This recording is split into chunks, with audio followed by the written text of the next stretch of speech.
Tosobwe kiddako ku AC Media UG. Kubanga already mu zodiac sign yo be bantu boyina okunoonya owanike. Because 3 is a social butterfly. Kalo funa social of the butterfly atenga wetegedde ina company yo ng'omuntu which is you alone. Then bwogatta zine bbiri. Naye kati boba ira ofunye omuntu kajja kula gengeri how you can enter. This is how you enter your destiny or destiny ogitegeera. Kubanga lwatu so agitegeera. Era kyolina okunoonya. Oyinoonya how you lead someone, help someone to the destiny who is a social butterfly. And 7. Nejira. Do you know what that means? The month you're born in? I don't know. Simani, zena ndi mu class. Kati musanvu guno is 7 is 3 plus is what? It's 7. 7 ogata 3 is a number of spirituality. And 4 is a number of physical. So gwe osobola okuyamba omuntu nga already ali balanced. Physically ali fit, psychologically ali fit. Osobola omutuusa ku ntiko because olina company bwaba social butterfly tekikolera ddala. Kusomera. Mbadde nkyabanyonnyola ku sexy. Njagala mubagambe kubanga basinga many of you have lost your destinies through sex. Many of you have lost the opportunity for your destiny finders through sex. Kubanga oyinza okuba ne meeting ng'ogenda ku having the meeting you've been wanting to have. Ng'olina omanyi bw'enfuna eno meeting obulamu bwange bukoze eki? Buteredde. Naye ng'olina omuntu go having naye sex nga naye alina kyanoonya mu nsi. Ng'akisabira. Kati ava bambi ku church nagamba kampitira we wonne bakekaawo. Nange tugire. Naawe n'ogamba nange nkyera nkera muki? Mu meeting ne meeting ey'obuvunaanyizibwa jangu tugire. Fena tugire.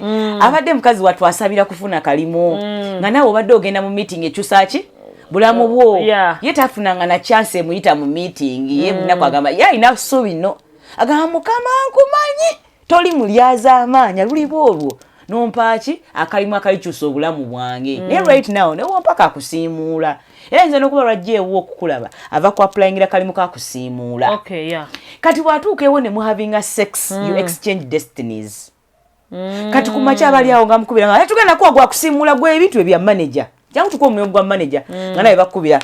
Naye mwana gwe toliko ne ku list. Kati nga laki tukuwa omulimu? Ngaki tukyusa obulamu tukukyusa ngani?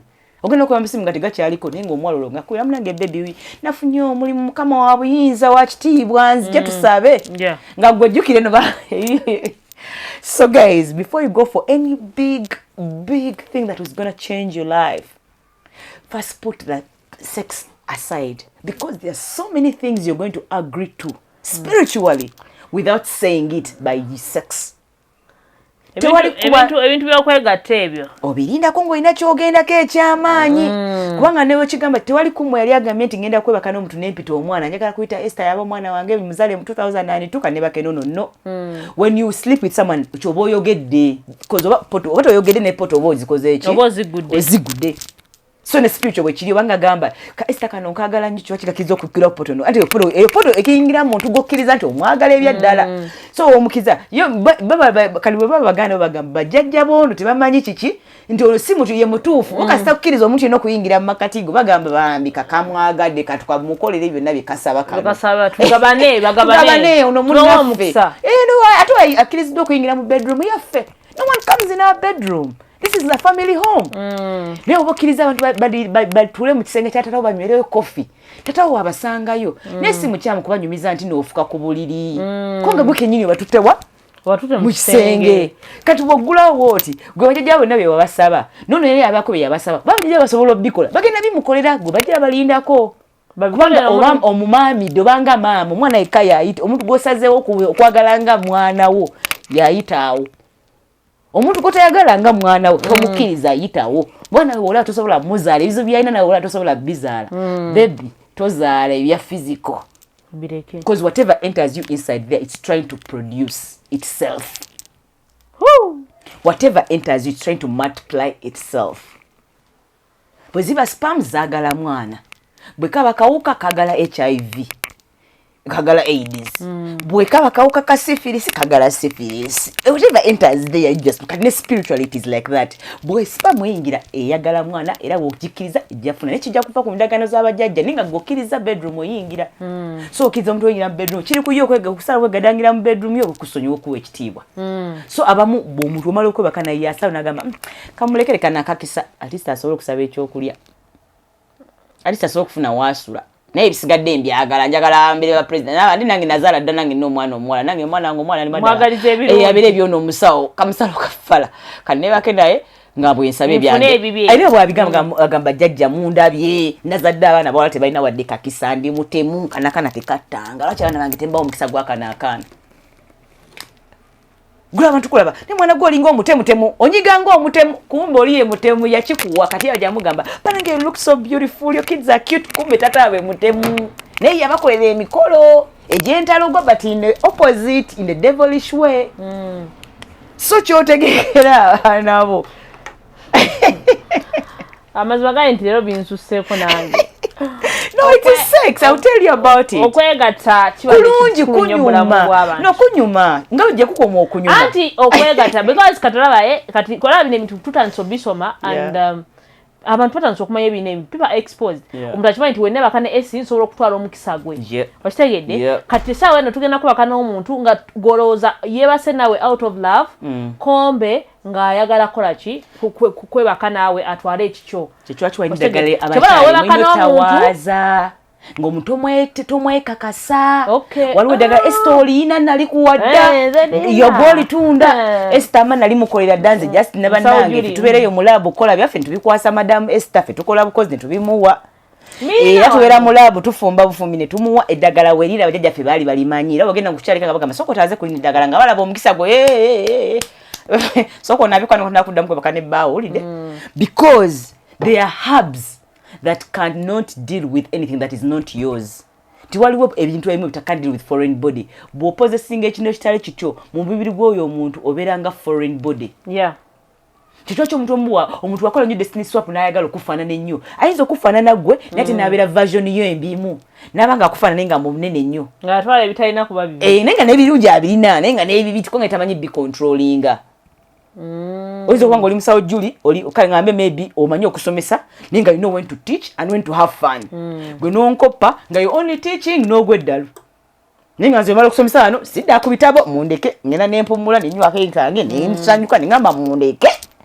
Kumunezeramu kusomesa nga nina kusomesa. Musawo, is there any possibility okubanga omuntu asobola okujjako omukisa gwo gwe nosilana completely kisoboka bwabanga ye yasirana complete kyalina kyotwala bwaba yasirana completely ogenda kudda mu kyalo olime n'okulima bwaba yagwa eddalu nga abakikoledde nga bala bayitasa mulalu nawe ogenda kugwa eddalu bwaba taasa muntu g'omutwe gumuluma nnyo nawe gugenda kuluma bwaba taasa muntu nga tazaalanga era ye agenda zaala togenda zaala bwaba taasa muntu kyonna kye bataasa oli it's swap. You live each other's life. Nsonga za spiritual. Yes. Spiritual and spiritual leads to physical. Bwabanga omuntu gwe swapinze naye abadde alya nnyo nange natandika okulya ennyo then kijja kundetera okugejjanga ye. Bwaba omuntu gwe swapinze naye abadde avuma nga nze mbadde sivuma yagenda lekerawo ovuma naye nze nja tandika okuvuma. So in need kikakatako n'okumanya by'oswapinga. Oyinza okuswapinga ebibi. Kyekyo wakimbagamba weesooka weetegeere. Namwe abaswapinga people show you wrong things. Ogenda kuswapinga ne Musawo Julie ngolooza musomesa mbw abeera asomesa kumeza ensiba mu ndongo. Oba omuntu akyayagala ndongo ogende mu ndongo tolina gw'omanyi batandika okwebakako naye nga nawe obakkiriza naye nga nze nnengeri gye nkyandolingamu. Kiringa okwambala essuuti yange nze mmanyi owange lw'enjigolola. Gwe lunaku ojja jambala ogigolola egende eyulike. Kumbe yange gigolola lunaku olumu mu weeki. So before you swap soko okakase kyo swapinga nakyo kituufu ogenda swapinga n'omuntu ng'olowooza alina abaana be bonna balungi naye nga abaana be balungi naye teboogera bakasiru lwakuba balengedde ku motoka mama omukazi oyo alina abaana asinga mukama apa abaana nga ababe mukama agenda bakuwa nga bw'okiswapinze bw'okyogedde cause even voice nabo gaba n'ebigambo bisobola okukyusa ebintu ate bakwanguza ala abaana nga balungi naye nga teboogera bakubuuza ne lwaki olya kumbe olina kye weegomba gwe tewakitegeera nnyo munda gwe n'okyegomba bwegombi n'okibba abantu bagagga mama nange njagala abaana nga babeerenga bagagga n'ogenda ne ku musawo ne bakola eddagala obeere mugagga ng'oyo bambi famire ntandika okubona oba tebeetereza ne batandika okubonaabona gwe n'ogaggawala oba akaganga kulanga ng'olota obakusaba okusala omuntu obulago nzati bino biki olota olina okukwata omusota ogunune kuki ku lulimi ebyo nga sibisobola olota webase n'omulambo having sex nazo kubanga oli gwe exchange nga naye obugagga bwe bwato bwabadaya bwa upgradinga je bwabadde agendanga buli mumulala kusanyuka nenga buli weekend agenda nakwata omusota nasula nago nabugamba why oluddo gunu nate watwala omukisa olutta obulungi bw'omuntu naye nga ye obulungi bwa mama we yabumukolera nga mama we obulungi obwo bumukolera yagenda ku malaalo naye nga mama we oyo era akimanya addayo kwaga malaalo n'akyusa akapale obubbye buli kiseera olota olina ekyalo kyolota nga olina okuba kweri eddalo lyekyo ekira naye tumanyi lwaki olota eddalo ly'omuntu olina oddibeerako obuuza naye agamala osigamanyi kumba oli mama w'emikolo yagikola bebi yagikola ku malaalo ng'ali bebi nagamba mwana wange ono mwagala nnyo ono sengaawe yali mulungi nnyo kafuuke nga mulungi nga sengaawe nakola emikolo gye nga maama kati gwe mu bukulu mu bukulu ng'ogamba sita mukazi mulungi wobwe nyini bwe njagala olota nga bagamba mama wa atandika okukola mwana wange notebiratu ebirooto nga nina okutwala ku malaalo okutwale empale yo ye mama nawe tolitandika kwonooneka kumbe weerabidde kyewabba oli mama yakyuka nawe owalina okikola wabba oba oli yatta mwana we asobola okufuna obugagga olota mu kiseera kanako buli wokalaba kakunyiza oyagala katuga kakunyiza tomanyi lwaki kubanga kalina okufa otuukirize nawe obugagga buli bwonyumirwa osobola omufaananira ddala sacrifice zibeereza ezimu so nga tonabba any one person's good first know every good thing you see there is someone who has struggled to make that thing look good kyandibadde kirungi n'okola ekikyo gwe noonabako ku kyogo n'okutandika ekyo otugumanyi gyendewo omuntu akusomera ennamba zakugambe owaayi va mu busomese wamwe mulina kuba bayimbi bw'onaayimba bwoti ogenda gaggawala trust me because of your number start running for it and kiba myaka 10 kigoberere bwe kiba kiganye kuggwa atisita abaana bo omanyi nti zeno bangamba kuva ddala esini yaffe eri mu busomesa ne bwe nnakola obwa engineering nkimanyi abaana bange kyebagenda kukola ki kufunamu kale kyo nekyo kimaze esexy woba ogenda having sex n'omuntu be ready to take their life and them giving you life kimanyi kyebaganda abalala abaagala ababba bannammwe kanki banyonyolera ekyo kino kyabadde mbagamba lwaki edda abasajja abawasanga abakazi abato babanga bato in looks yabanga mwala muto era bwona mwala muto nguli eweewaana wafunye omusajja mukadde brain waliwo omusajja mukadde ebikazi bye takyabyagala nze gwayagala biri bikadde nze gwayagala munnange olumu batula ku tebo ne bagamba naye bakyala bange tugenderera nkaddiwa atula nabagamba bakyala wange nkaddiwa nina okufunayo akaana akato katongere ku juisi nibagamba kyongereko era omusajja ono tandika having sex nono omukyala ebiseera ebisinga n'omuwala aba myaka 2 naye nga mukadde ng'asinga n'abakyala abakulu obulabiko obubi naye nga buli musajja bweyebaka naye kujjukira baba bakola endagaano ate mu bakyala abato abakulu nabo neyebakako nabo nabagabira ku youth yo kyenabagambye nti gw'obaawo ng'amasannyalaze go generata yo olina kuteekako simu naye bagenda kuteekako kigenereeta ku genereeta oba teekako ki industry kiramba ku genereeta yo ojja sanga omukazi omukadde gw'oyingidde mu bulamu bwe ng'alina ebizibu byayiseemu nga bibitandika okutuukako kubanga mwebaka ku musajja ki so mu exchange nga kyali okifuuka n'okadde walina dda buto oli mukufuna ku bizibu bya mujja era obanga oliyo ng'olina ebizibu bingi saba nnyo bbaawo afune ku mukazi omuto bijja kendeera era bw'abeerayo mukkirize weewe obudde weezuule kubanga bano abakyala abato abaseera okujja it's very easy okumweyambululamu because omusajja aba alina olwedde ebyayiseemu noono omuntu ng'alina byagala otereeza nanga singa omukazi wange alina akabina akanene singa mwagala nnyo ng'afuna ekikazi kirina akabina atandika kyebakako omukazi akabina katandika okukula katandiikiriza ne buli wali eri nalyo nga hormones zaziwajulira ziri zakufuusiyiwa eri ayiweeno ono ng'otandika akabina kaggwako ng'ono omukazi atalina wadde ebbina ng'anyira nga mulaba ate beddawo na bulungi gamba omukazi ono nga mulungi ate nga mufumbo kikono yakajja mufumbo yali anyirire asiwuuse ng'ono gwe wasangamu kasita teyeewa stress kyekyo that's the thing gwe basanze mufumbo bw'ateewa stress agenda kufuna buli kirungi oyo omukazi kyalina gwe baleese mu bufumbo bw'aneewa stress agenda naye kubeera nga ugamba nti nkuwa amaanyi togaagala oli abakuwa buto bwe naye nga tokola ki tobwagala kati bambi bw'oba oli mukyala mukulu ng'omuwala yeerese yekka bambi munyonyote paka kuwulira bubi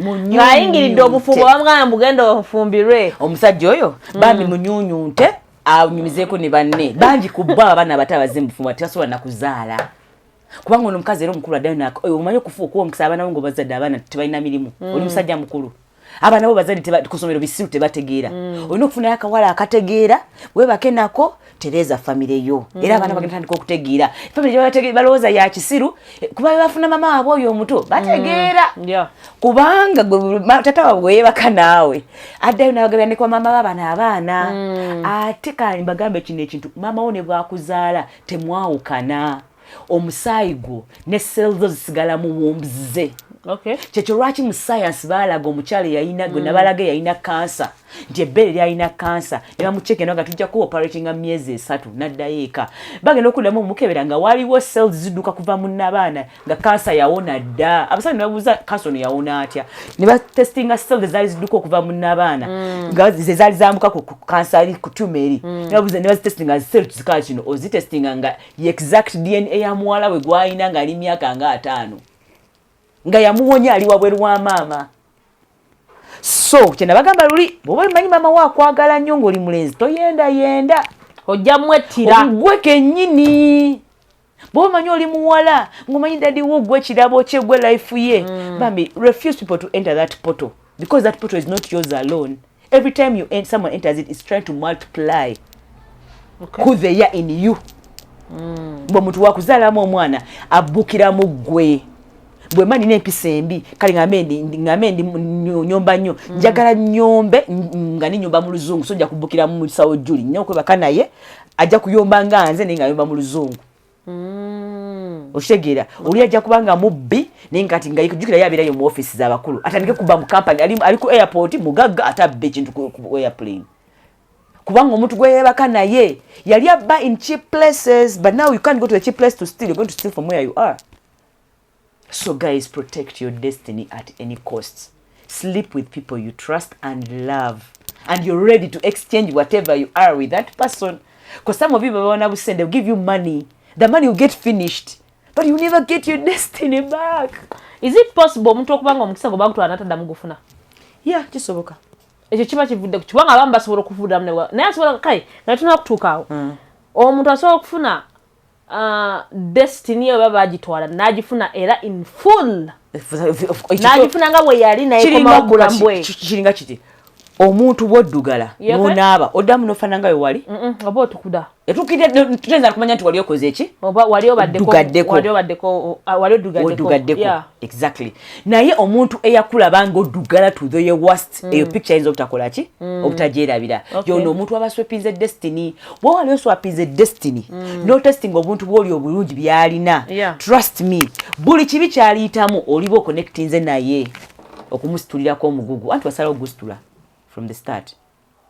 When I exchange this time, I'm like, ebibi nsobola byesitulya n'ebirungi byange nsobola bikuwa n'ebibi byange nsobola n'ebirungi byange obanga kiriza kyoli nsobola okiba nange kyeni nsobola okola ki okiba so meaning netuba nga nze destiny yange nekomezaawo negwe ndagane otogimenyeemu ewange oba okyaliyo unless you come and apologize no coming clean nonga mwana nitute destiny yo naye buli wembonaabona jukira oba ozeemu okubonaabona naye buli bw'obonaabona oba ngozeeyo mu kyalo ojukira ono wayo yeezudde ayinza oba yaddayo na mu kyalo mukazi watwalima mama we n'akola emikolo ne yeezuula n'akola ki n'akomawo e Kampala bw'atereera bw'ati bw'oddayo mu kyalo kati waba mu Kampala ne yeekoona nga ku kisenge nga nawe weekoona jukira nti wakkiriza omuyambeko okukamaye bw'agwa nga naawe ogwa bwa mukyawanga nawe bakukyabo your relationships zo so you know okuvayo no jeno mugamba naye gwe njagala kwetagwa kubanga gwe weyitisigwa mwetipa kuti yagamba kinga omuntu wane sibira wane looking anakwata egundi ya empingo nakwesiba ku mukono gwe natereka ebisumuluzo yayina kenyini okujja najja ekisumuluzo ng'olaba n'akisumulula ne yeesumulula gwatamusiba kyoba omusumulula mu bufunza atuulire abaira ino kiwulira ekyo kibagamba nze mu light kubanga osomesa bino bya kitangala nga tusomesa bino byammwe byakuloga bannammwe bwe osomesa by'ekitangala mwoyo tugamba abantu punishments zirekere myoyo punishing muntu iki yakola yakimanyi don't catch someone kyeyesibako yakimanyi okay yakyayitamu akimanyi waki oba omupanishinga waki oyamba mukama ate okudateningayo clean hands though wajja neyetonda you can forgive bajja ne balaba gwonene gukomawo gwonene ddayo obujja sayina okuyitamu okwo okuswala nga kwe yayita kwe yakuyisaamu ayina okuyitamu bw'atakuyitamu things are going to happen to her that n'ekibanga gwe kikutuuse gwojja kiwona ye kiyinza n'omusigalako naye nga kirina gye kyava yenyini eyakitandika kyekyo lwaki mu nsi eddagala lya siriimu lyajja waliwo nkumu abaawo nawaliwo n'abakyalina siriimu waliwo bebafunye entalogwa namu temunnafuna ntalogwa mwezuule zino nadde za mwoyo kawumpuli jjajja waffe people find out these things so twogedde ku muntu asobola okuba nga destiny ye yatwalibwa but asobola okuba possibly asobola kutaddamu kugifuna nga we yali anti oyembatira oba olina ng'omanyi wabba destiny ya muno kyokka weefudde king olemetteyo baakunogolayo dda kiringa kabaka nga mumugambe tokyali kabaka ninalemera mu ntebe mukyamu ekitiibwa bwete mumuwa ekitiibwa ne bayogera kyungamba twakugjeyo dda ye ng'ali awo nga nze mbeera kumpi n'entebe nze njirongoosa wadde mumina kakompya nze njirongoosa vaayo okitegeera so kati bw'oba nga oba weerabisa era ogenda sigalayo ng'obonaabona n'omuntu ayinza n'okula kati osanga omuntu ali spiritual ajja n'okulaba ng'obonaabona ategere ayinza n'okuba nga mbe yakava ku luzinga simu nawe yajja kusanga omugambe ate esimu yange yambuzeeko ajja tegeera jagamba okawulira ate yafuna empya gwe nga tofuna simu terubeera replaced waba ali spiritual ajja tegeera jagamba maama hello so kitegeeza kyonna kyayitamu nawe oba olina okiyitamu ekibi kubanga yekwegattako nagamba ndi kusitulira ebiki ekitegeeza oli waaba atwala omukisa gwo tatwala mukisa gwo katwala n'ebibi anti gwe okomyawo tokomyawo bibi gweoyinza okomyawo ebibi nga waliwo akusitulidde era okomyawo birungi my destiny naye oyita destiny toyita my destiny and whatever comes with the destiny naye omuntu waba ayagala kufaanana Musawo Julie tagamba njagala kufaanana Musawo Julie nga Esther agamba nze nefuna ekifo kya Musawo Julie ojja kifuna naye bw'ali ezuula n'addayo neyekolako emikolo n'atereera ajja kufuna n'ebirungi ebisingawo kubanga agenda kufuna omukisa ogwo gw'omuwadde ne kali kabadde abaatisa nako ate neomwonyeza ne ku bisiraani ogenda kumwetikkirako bwe balina omukuba essasi abajjamu kanyugira akakebe gwe bakuba amasasi so bwe balina okumuwa obutwa omuntu ajja kubeerabira obbugula ate gwe kola olunaku lwojja okulya ku mmere y'obutwa etende teyiyo ng'olidde ya mukwano gwo accidentally nga zigwe teyiyo naye nga ye bwe balina omuwa babwerabidde so twogedde wano ku bintu bingi abantu abamu badde wano babuuza poto we can't go back behind. There is a full video tulina full video zino shows ziwerako ku S Media Uganda so it's up to you osobola kugendayo nokola ki we can't go back because tubadde tugira mitendera and a lot is coming so gwatanategera photos twazogako ziwera kuva ku mutwe paka kubigere wansi you can go ku S Media Uganda S Media ESY ngawe kiri wano abatulabira wano ESY Media Uganda nogenda you subscribe nononya video ezo tubadde tujja tukola ki tuzikola so Photo is like a key, like the door to your spirituality. Omuntu wasobola okuyingira n'amanya ffe okusuka ku kye tulaba ffe abantu. N'akiyingira n'akutegeera omuntu abasoka havinga nawe sex.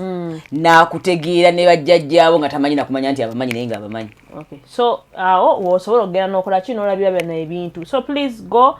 Yes, abantu bagamba twezuula tutya yes, but era nyo bagamba ennaku z'omwezi 28 November 2024 tugenda kubeera Kalangala 2 nights 3 days nga tuli mu kwezuula tuli mu kweyubula tuli mu kwezabujja tuli mu kola ki abasomesa bangi bagenda kubeerawo binyo betamayi betugenda okumanya mu nsonga z'omwoyo so please you can look your slot okitegeera so binyo omusomesa byazaayogerako ayogedde nga ku mulinga ayogedde nga ku a lot of things ebyogo era still osobola okukuba however okugenda Musawo Julie you book an appointment bananga guys wetugamba nti you book an appointment you book an appointment oyagala kusoma na family yo date of birth book with SC oyagala kugamba le kuyambako kwezuula if your destiny was swapped mumbozi yaffe tujja kumanya book with SC oyagala anything please book with SC so Musawo tukyali nnyo oba tugende tumaliriza katuwano ku swapping so these are things chamber photos manje alias babirako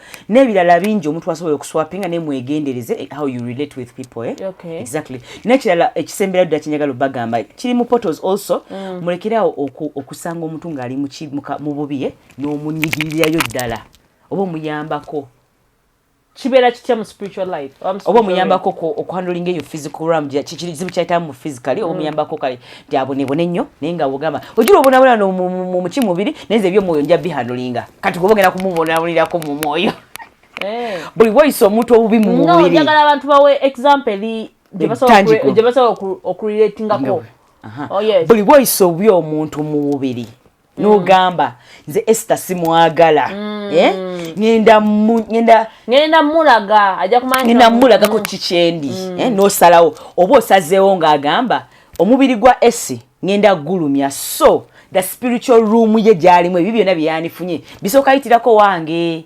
nembitestinga nembimuweereza so buli Esther kyayitamu bwesooka kuluma so before you hurt people Neogama ngenda kwenda ku muntu katika let me bring with sex because sex can help us very well. I'm going to have another person to sleep with. You just know whenever you're sleeping with that person before even you hurt the woman you're with, you just know obanga amuyambako okubika mbabade yebirabu yagala omuyambako gula chapter ndala what the world will be.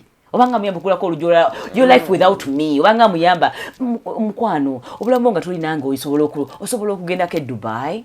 Osobola okulya ebirungi buli having a sex kyobanga mu communicating just nkongulya gambe nokuba omukazi omulungi simanyi lwaki nebuza nenga leta manyi lwaki ayogera ekyo kumbe you in your sex you're saying my wife deserves better.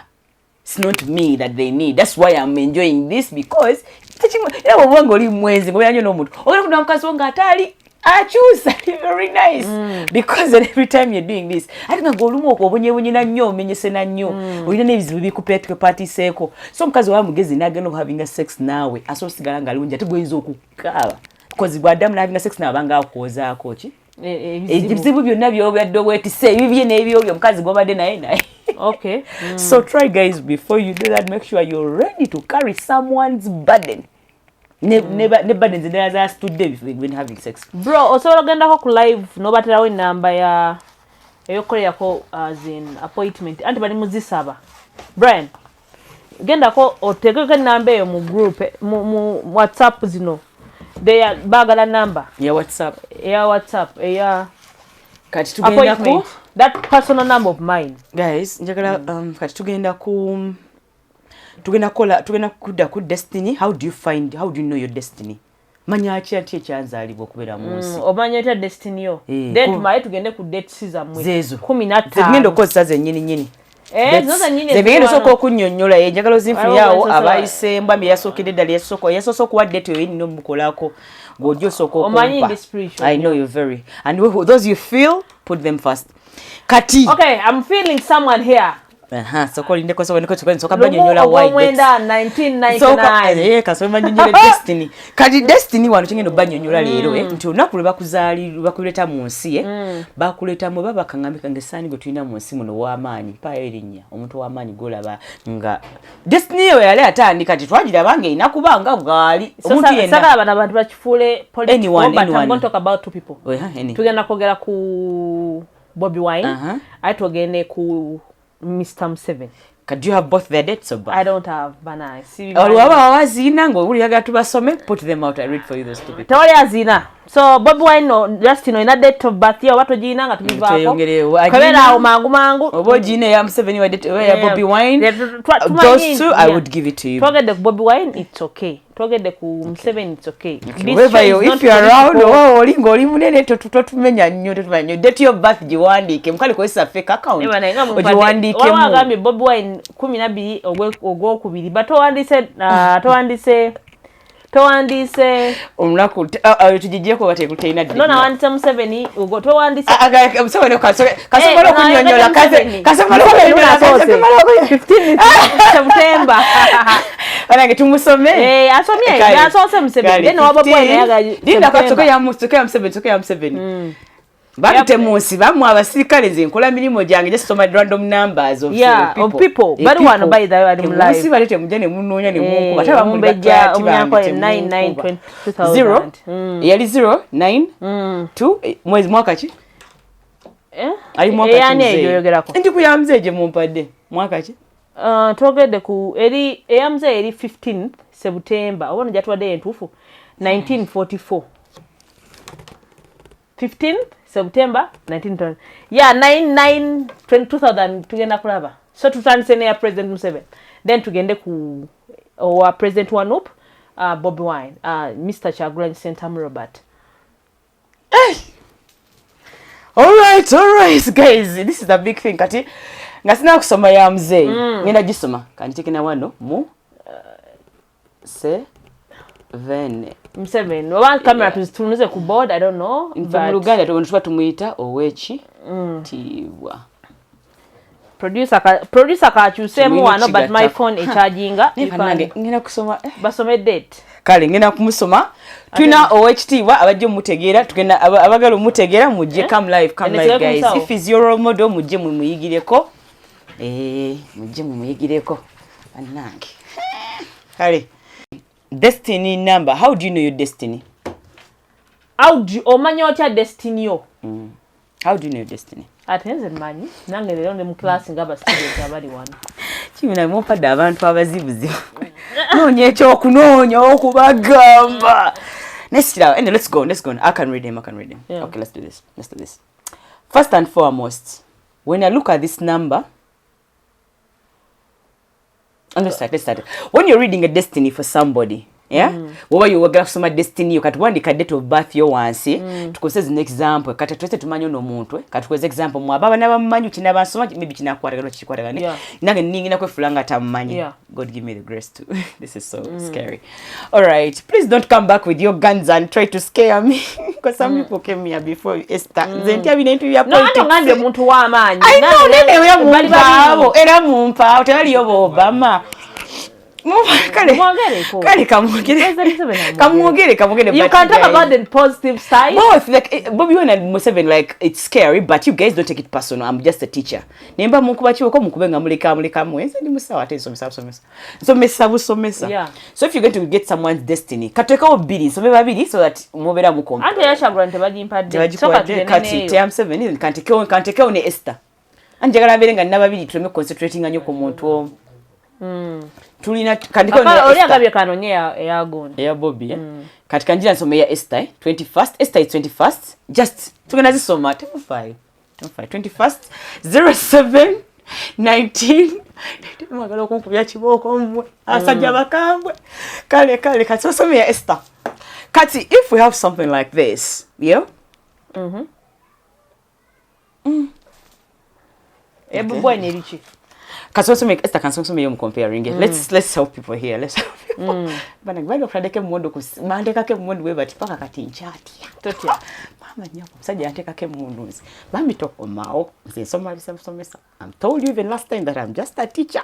So don't kill me. All right. So I'm reading SC 2 plus 7. When you're reading your destiny number, you get the front number. Ofune number isoka. And the last number. Bobo yagala kumanya chicho yagala okubeera ekisokera ddala. Ofune number yesoka ne number yo esemba yo. So bwe tuzigatta, bwe tuzeta wansi 2 plus 7 equals to 9. Naye waliwo number ezitagattibwa zetwanise master number. Nti zine namba zina obukakkulizo bwazo bwe ndibagamba later. Namba zino zitagatta mulimu namba 33, namba 11, 28. Tituzigatta. Yeah. Kati bobanga gyofuje teri muzine namba oyino gigatta kwanga mu spirituality tuina kuva ku namba emu paka ku namba 9. Yeah. Zokaze tuina mu mwoyo gulaba zino tegula amanya 109 tutubaliraba. Kati tunulide Esther destiny number ina kuba 9. Abantu abali mu 9 number 9 kujukira inamba esembayo kuki ku kadi yaffe. And the number is so weird. Number 9.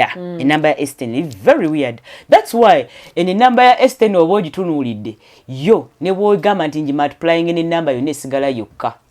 Newe ngamba nji multiplying ene 2 esigala number yeyo 18. Newe ngamba nji multiplying ne 3 esigala li 20 what?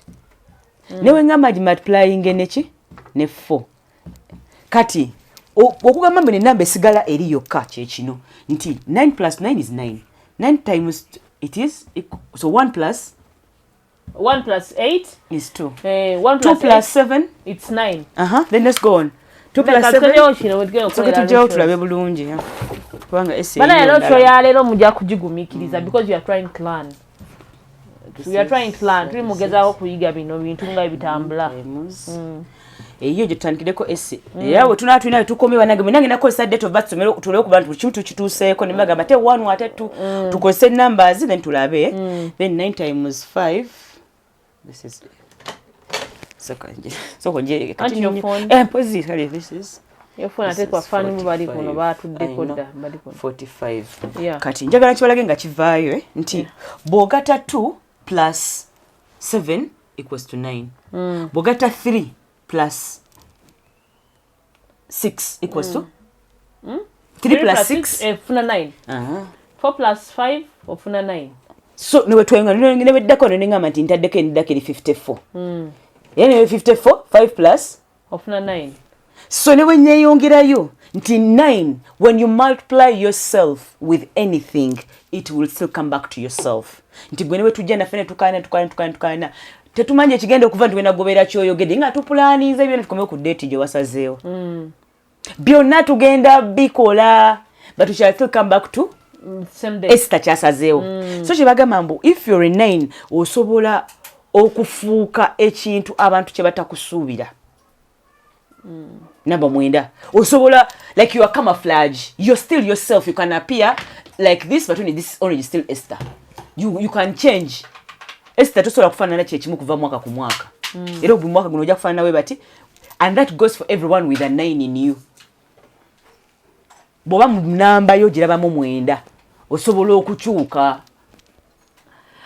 omuntu yakulaba mu 2000 ayinza okugamba okyusa naddamu nakulaba obeera bwoti but you're still yourself in different cups mbw amazzi ne boogateeka mu kikopo kya chai gaba chai nenga mazzi boogateeka so what I'm trying to say bana abantu abatraba no abatraba abali ku live n'abatrabira wonna wotrabira you know omuntu akwate date ye eri esooka nti bakuzadde nga kati nze ndi wa 21st so buli muntu ali kuno get your number 21st dako eri 2 ojigatte ne last number bwe basi master number nga zine 3 ojigatte neyo gyofunye namba gyofuna ye master number yani number gyofuna we bateri from 1 to 9 era ddamu ogatte no gyofunye naye master numbers twazogedde ku ali zino 33 11 28 zo nazo nja zinnyonnyola lwazo tunafuna omuntu akolaki azifunyemu njabamba nnyonnyola what it means what it should do then no 19 ngenda kuwayo akantu kamu 19 banango panikinga nnyo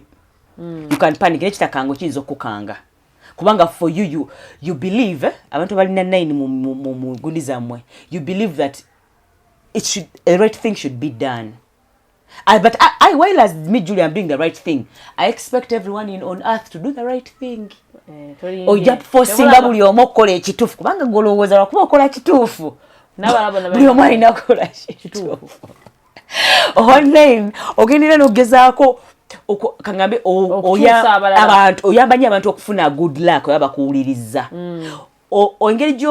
engeri gy'owa advice eyinza obeera siro nga bajja kulwawo okutegeera bayinza n'okutegeera ng'omaze kufa naye kyewali yogera kyekyali ekituufu it will take you time like oyinza oba olina kyewayogezaako okunnyonnyola but those who listen to you what I'm trying to say Musawo bagala destiny number ya omuntu buli muntu alina kugatta the first number nesembayo kankulage kati tulina abantu babiri so twali tukoze master numbers nzirikeko master numbers nazibalaze master numbers so tulina 33 11 ne 28 right kati tulina body factors abantu babiri kati tulina ono kati kangende kono wokubiri bwatu twagala kufuna destiny number yo no wokubiri tugenda okola tugenda kwatwala 1 plus 4 so destiny number yo no muntu eri number 5 number 5 aina kuba nga muntu wa mazima number 5 ye muntu aina okusumulula ebyasiba number 5 aina okukyusa endowooza z'abantu number 5 abantu bajja mugoberera bangi naye number 5 asobola okumisleading ensi yonna to something that is not true as long as he believes it or she believes it. How with them? Just nsoma number je munsabye tulina abantu babiri nsomya Esther badde mwenda eyo nili number 5 Number 5 ali very innovative. Number 5 bebakola emirimu gy'aba CEO. Asobola okukwata abantu 10 n'abasazaawo kyokulowooza ate n'abasasula. Number 5 asobola okufuga company n'agamba ffe tugenda kukola gino emikingo nga bulina kutuukira tugikola bwe bati tugikoona bukoonyi. Namwe ne mukola nga mudde manyi lwaki mukola ki?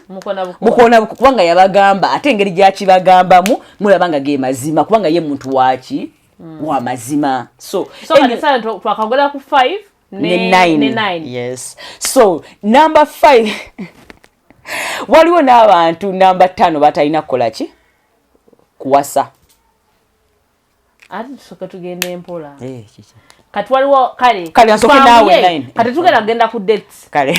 Lwaki sigenda kusoma dates bantu ze bayogedde kwano simply because mumaze okukitegeera nti ogatta kanyala kusoma muntu gwali musome mulamba bagasegasemu wano ogirete yo number 6 waliwo gali number 6 agirete nga namba woba oli shy togiretera ddala that's why woba yagala genda ku encyclopedia yache ya online Wikipedia what date of birth 9/9/2000 yeah 9/9/2000. Guys, that's not how they read the destiny number. Bwe nkugamba kino mba sikuyambye. Bwe wenzira kuwoku binengamba Esther sina kuyamba kugamba nti oli 2+7 oli 9 sikuyambye nkusudde mu ditch. Ogenda kufuna ego. Nesigenda kuyamba ngeri ya kweyamba. Kabanga deno show Esther kinagirabako yakujjanjaba tomalaga wabiki oli mu byoli olino mu solution oli mu binayo osobola okola ki okuchuka ochuka bwe bati. 28 is a master number. Kati 9. Kwe nkusomere 9 njala kusoma ekintu kiramba. Lwaki tusomane ne wafa? Omanyi wetegero gambe nedda nga bweri sindala. Njaga tu concentrating ku zino. So zidduka. Ocho dduka nga njogedde kuono. Ngenda kugikuwanga tusomana numbers nebbiri tufune destiny. Naye kusagadde gisoma yokka. Njaga gisomerako eyo omuntu ali regular amasanyalaze gakole ki? Kale tudde ku yange. Kati esi bwe nkugamba nti oli 9 nekugamba nti manyi oli bichi your number is the strongest number by the way in the zodiac sign gwe kitegeza mu family bako bazala 10 oli mugumu buli mbajja mukubira akaba agweri jasoka ogumozo konsibo mutima nkoze ntia unconcerned and you're very loving if someone found you na kutegeranga bwoli ne tajja kusobola from the abantu bajja omuntu wakugira mangu tajja kwagala for long no muntu wasoka newe obudde na kusoma ajja kwagala n'okusinga bwe yeyagala exactly because in your number still AC oyinamu kye bayita 1 and the one does not come alone oyina leadership number emu stands for leadership oli mukulu you have leadership in you nejukira your whole title is saying something else that you are the complete you're the camouflage you're the innovator okitegera so kati how do you add this no numbers endala ezili popular muki mu zodiac yo era wetegereza zodiac yo okumanya mbu your real 9 it is so in like 9 has a lot of effect in you yes so meaning oli ku complete of the spectrum nti omuntu yenna abadde anoonya okwezuula kale waliyo ng'oli mwogezi mulungi obadde onoonya omuntu akutuusa ku ntikko nga bonna ngambika nga kale tulina bapresenta ki bogamba mu Uganda nga ogamba Farida eyandibadde Farida wo gw'onoonya nti nina byenkola nimanyi bwe ntuuka ku Farida bintuukako you can do that mu mwoyo you can complete someone's kyabadde planninga abadde asoma afuka engineer naye ayagala mmotoka gyaligerezaako ki okukanika you are that person who would give your car to be tried or tested on as long as you believe something you will give it your all to nurture it as long as you believe in it you will nurture it so buli kyoba ogenda okukola bubeera ng'otunuulira nti nga sinawaayo maanyi gange nkikiririzaamu kubanga gw'amaanyi g'ogenda gamansa kyoti nga it has weakness and has strength its strength the moment you kumansa yo maanyi and always don't forget to be alone teweerabira nti gwe nga gwe you will work best if you're thinking what alone ate teweerabira you will work best neno era gigatta eri 2 plus 1 ebaaki 3 do you know what 3 means social butterfly ojja kola alone as a finisher but in a social world genda bantu abasanyuka bana bagala kubalaga ku TV bano bagala kuyimba funa story yoyo already social butterfly kugwa kwongerako kinene kubanga already mu zodiac sign yo be bantu boyina okunoonya owanike because 3 is a social butterfly. Kano funa social of the butterfly atenga wetegedde ina company yo ng'omuntu which is you alone, then bwogatta zine bbiri. Naye kati bwoba ira ofunye omuntu kajja kulaga engeri how you can enter. This is how you enter your destiny or destiny ogitegeera. Wanga lwatu so ogitegeera. Era kyolina okunoonya. Odonoonya how you lead someone, help someone to the destiny who is a social butterfly. And 7. Nejira. Do you know what that means? The month you're born in? I don't know.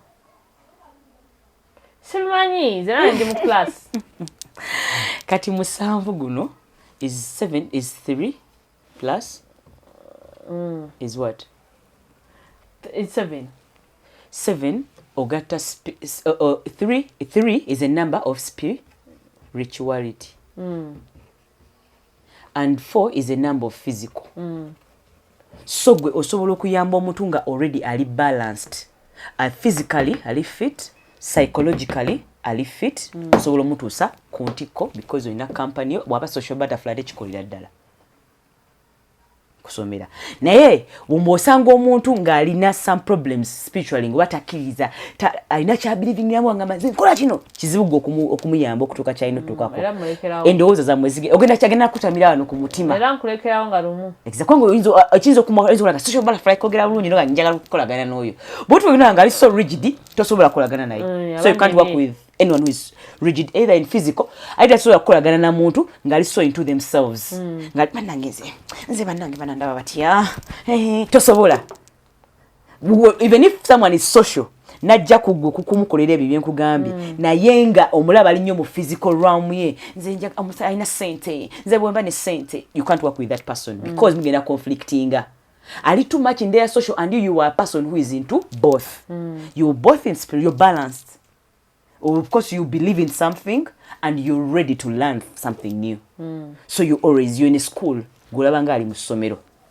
Then wolaba nnyo era nga gwe nga njagala kola nti destiny tisigamba nti nkulaze kubo liri wali nze ngenda kubayamba nkukwate ne ku mukono nkutwaleyo. So buli bwoba otuuka ngamba mukama wono mufunye gwe nsi obojja ko ebintu nibadde bibajjira ojja funa omuntu ng'ali bw'ati naye akuleme. Kati gwe bofunanga omuntu ng'alina bino byonna ali spiritually bounced ali socially bounced mukoleko. Bw'osanga omuntu ng'abulako spiritual naye ng'olaba ali nnyo mu physical yeeragalaganya ogezako musome oba oyagala kukolagana ng'oli oyagala mukyusa sooka mutereeza mwoki spiritual.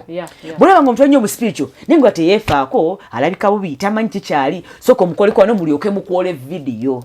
Tokola naye vidiyo yonna nga tanaba kuwetereza in these things. Bw'aba mulwadde nga client ogenda mujjako story ng'olaba akyali depressed totwala story ye agenda kulimba alina kyayagala okukozesa. Tegenda kola. Egenda diba. Naye bw'aba yeekozeko n'agamba munnange bwe nabita mu 2022 nga akyali mwavu naye kati my story is successful. Oyo ojja kukolagana naye.